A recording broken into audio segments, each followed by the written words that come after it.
Chapitre 59. Complot de prêtres. Béthanie était tout près de Jérusalem, et la nouvelle de la résurrection de Lazare parvint bientôt dans cette ville.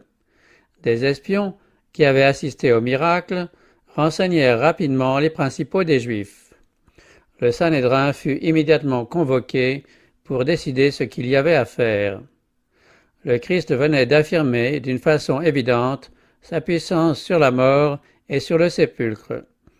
Ce miracle extraordinaire constituait la preuve suprême par laquelle Dieu montrait aux hommes qu'il avait envoyé son Fils dans le monde pour le sauver. Cette démonstration de puissance divine était suffisante pour convaincre toute personne soumise à la raison et douée d'une conscience éclairée. Plusieurs de ceux qui avaient assisté à la résurrection de Lazare crurent à Jésus. La haine des prêtres ne fit qu'augmenter. Ils avaient rejeté toutes les preuves moins concluantes que celle-là de sa divinité, et ce nouveau miracle n'eut d'autre effet que de les rendre furieux. Le mort avait été ressuscité à la pleine lumière du jour et devant une foule de témoins. Aucune explication ne pouvait détruire cette preuve. C'est ce qui rendait plus profonde l'inimitié des prêtres. Plus que jamais, ils étaient décidés à mettre fin à l'œuvre du Christ. Les Sadducéens, bien qu'ils ne se fussent pas montrés favorables au Christ, n'avaient pas fait preuve d'autant de malignité à son égard que les pharisiens. Leur haine avait été moindre. Pourtant, cette fois, ils furent sérieusement alarmés. Ils ne croyaient pas à la résurrection des morts. S'appuyant sur une science faussement ainsi nommée, ils prétendaient qu'il n'était pas possible qu'un corps mort revînt à la vie. Quelques paroles du Christ avaient suffi pour renverser leur théorie. Leur ignorance des Écritures leur avait été montrée en même temps que la puissance de Dieu. Ils ne savaient comment effacer l'impression que ce miracle avait produite sur le peuple. Comment détourner les hommes de celui qui avait réussi à arracher les morts à leur tombeau. De faux bruits furent répandus, mais le miracle ne pouvait être nié et on ne savait comment en neutraliser les effets.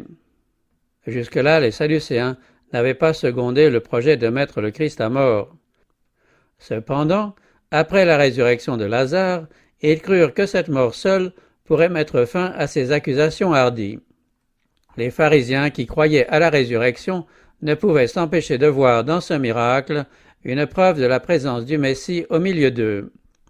Mais ils s'étaient toujours opposés à l'œuvre du Christ qui avait été dès le début l'objet de leur haine parce qu'il avait dévoilé leurs prétentions hypocrites.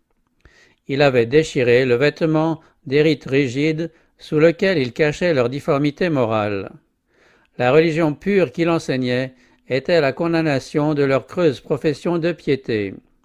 Les réprimandes directes, dont ils avaient été les objets de sa part, leur avaient inspiré une vraie soif de vengeance. Ils s'étaient efforcés de lui faire dire ou faire quelque chose qui pût leur offrir l'occasion de le condamner. Plusieurs fois, ils avaient tenté de le lapider, mais il s'était retiré sans bruit, échappant à leur vue. Tous les miracles accomplis par Jésus en un jour de sabbat avaient eu pour but le soulagement des affligés. Néanmoins, les pharisiens avaient cherché à le condamner comme un violateur du sabbat. Ils avaient essayé de dresser contre lui les Hérodiens, et, en le faisant passer pour un prétendant au trône, ils s'étaient consultés avec eux pour le supprimer. Pour exciter les Romains contre lui, ils l'avaient accusé de vouloir renverser leur autorité. Par tous les moyens, ils s'étaient efforcés de détruire son influence sur le peuple. Jusque-là, leurs efforts avaient été frustrés. Les foules qui assistaient à ses œuvres de miséricorde et qui entendaient ses enseignements purs et saints voyaient bien que ce n'étaient pas là les actes et les paroles d'un violateur du sabbat ou d'un blasphémateur. Même les agents envoyés par les pharisiens n'avaient pu mettre la main sur lui, tellement ces paroles les avaient impressionnés. En désespoir de cause, les Juifs avaient décrété que tout homme qui ferait profession de croire en Jésus serait expulsé de la synagogue. Les prêtres, les chefs et les anciens, réunis en consultation, étaient donc bien décidés à réduire au silence celui qui étonnait tous les hommes par des œuvres aussi merveilleuses. Pharisiens et Sadducéens, désunis auparavant, étaient plus unis que jamais par leur opposition au Christ. Nicodème et Joseph, ayant, dans des séances précédentes, empêché la condamnation de Jésus, ne furent pas convoqués à ce conseil. L'influence des membres qui croyaient en Jésus ne put prévaloir contre celle des pharisiens pleins de méchanceté. Cependant, les membres du conseil n'étaient pas tous du même avis. À ce moment-là, le Sanhédrin ne constituait pas une assemblée légale. Son existence était à peine tolérée. Quelques-uns de ses membres se demandaient si c'était une mesure sage que de mettre à mort le Christ. Ils craignaient un soulèvement du peuple qui donnerait aux Romains l'occasion de diminuer les prérogatives du sacerdoce et de lui retirer ce qui lui restait de pouvoir. Les Sadducéens, quoique partageant la haine commune contre le Christ, étaient enclins à la prudence, car ils craignaient que les Romains ne leur enlevassent leur position privilégiée. Dans ce conseil, réuni en vue de décider la mort du Christ, le témoin qui avait entendu les paroles orgueilleuses de Nebuchadnezzar, qui avait assisté au festin idolâtre de Belshazzar, qui avait été présent lorsqu'à Nazareth le Christ s'était présenté comme loin du Seigneur, ce même témoin était là, s'efforçant de faire comprendre aux chefs ce qu'ils étaient en train de faire. Des événements de la vie du Christ se présentaient à eux avec une force effrayante. Ils se rappelaient comment l'enfant Jésus, âgé de 12 ans, s'était tenu devant de savants docteurs de la loi, leur posant des questions qui les surprenaient. Le miracle qui venait d'être accompli attestait le fait que Jésus n'était autre que le Fils de Dieu. La vraie signification des Écritures de l'Ancien Testament, en ce qui concerne le Christ, resplendissait devant tous les yeux. « Que faisons-nous » demandèrent les principaux, anxieux et troublés. Une division se produisit dans le conseil. Sous l'influence du Saint-Esprit, les prêtres et les principaux ne pouvaient chasser de leur pensée la conviction qu'ils combattaient contre Dieu. Au moment où le conseil était au comble de l'incertitude, Caïphe, le souverain sacrificateur, se leva. C'était un homme orgueilleux et cruel, autoritaire et intolérant. Il y avait, parmi ses parents, des Sadducéens cachant leur orgueil, leur audace, leur indifférence, leur ambition et leur cruauté sous le manteau d'une justice apparente. Caïphe avait étudié les prophéties, et bien qu'il n'en comprît pas le vrai sens, il s'exprima avec beaucoup d'autorité et d'assurance. « Vous n'y entendez rien, vous ne vous rendez pas compte qu'il est préférable pour vous qu'un seul homme meure pour le peuple et que la nation entière ne périsse pas. » Le grand prêtre voulait que Jésus fût mis à mort, même s'il était innocent. Il devenait gênant parce qu'il attirait à lui le peuple et amoindrissait l'autorité des principaux. Il valait mieux qu'un seul pérît plutôt que l'autorité des principaux fût affaiblie. Si le peuple venait à perdre confiance en ses chefs, la puissance nationale serait anéantie.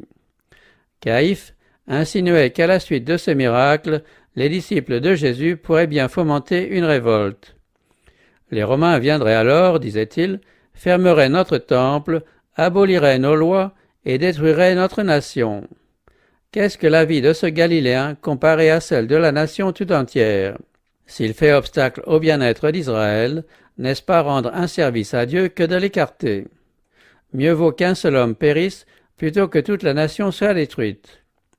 En déclarant qu'un homme devait mourir pour la nation, Caïphe montrait quelque connaissance des prophéties, bien que cette connaissance fût très faible. Mais Jean, dans son récit, s'empare de cette prophétie et en montre la signification large et profonde. Il dit « Et non seulement pour la nation, mais aussi afin de réunir en un seul corps les enfants de Dieu dispersés. » Avec quel aveuglement l'orgueilleux Caïphe reconnaissait la mission du Sauveur.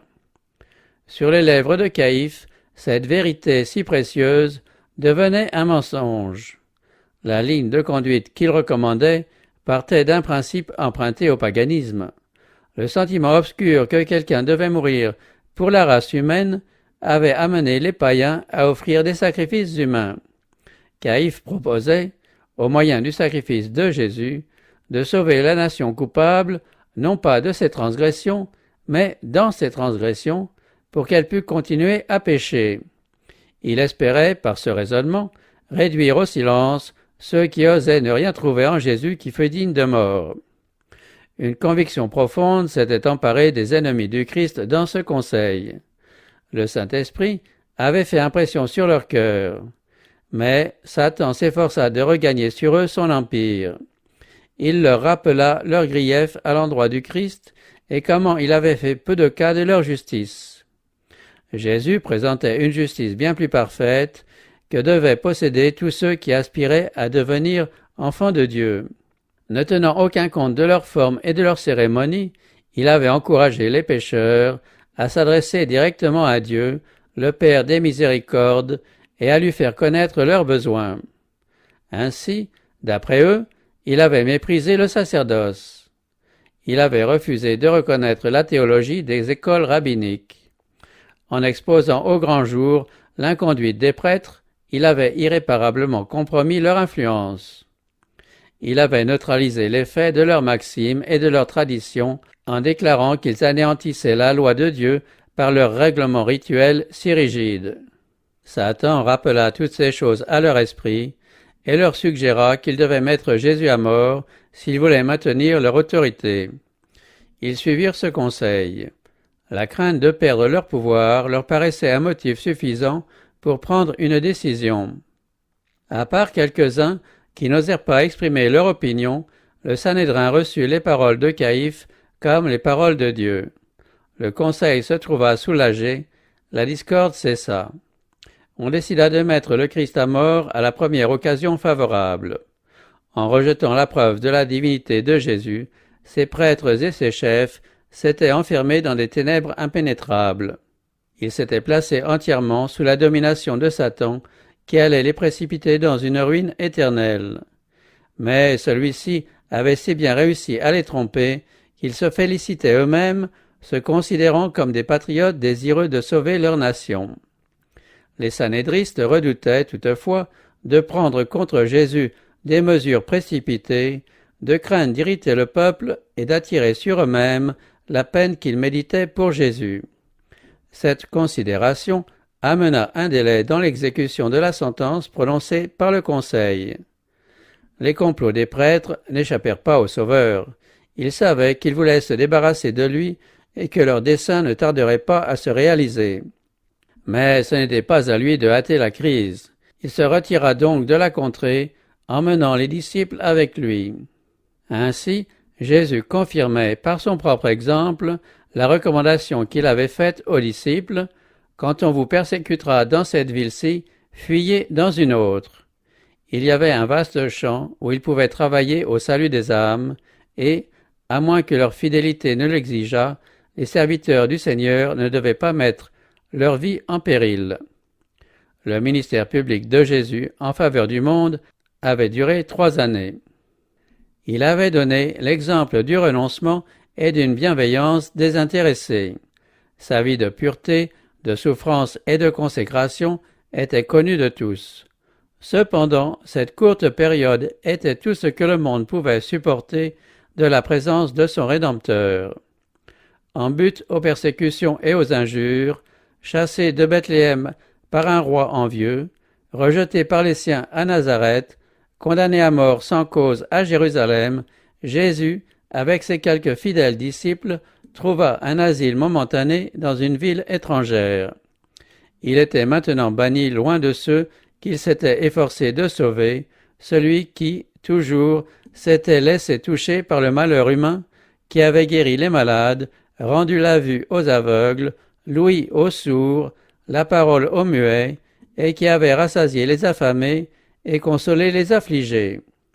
Il était incapable d'atteindre les cœurs aveuglés par le préjugé et la haine, et qui rejetait avec obstination la lumière, celui qui avait marché sur les vagues agitées, qui, par une parole, avait calmé leur furie, qui avait expulsé les démons, en les obligeant à le reconnaître comme le Fils de Dieu, qui avait interrompu le sommeil des morts et qui avait maintenu des milliers de personnes sous le charme de ses paroles de sagesse.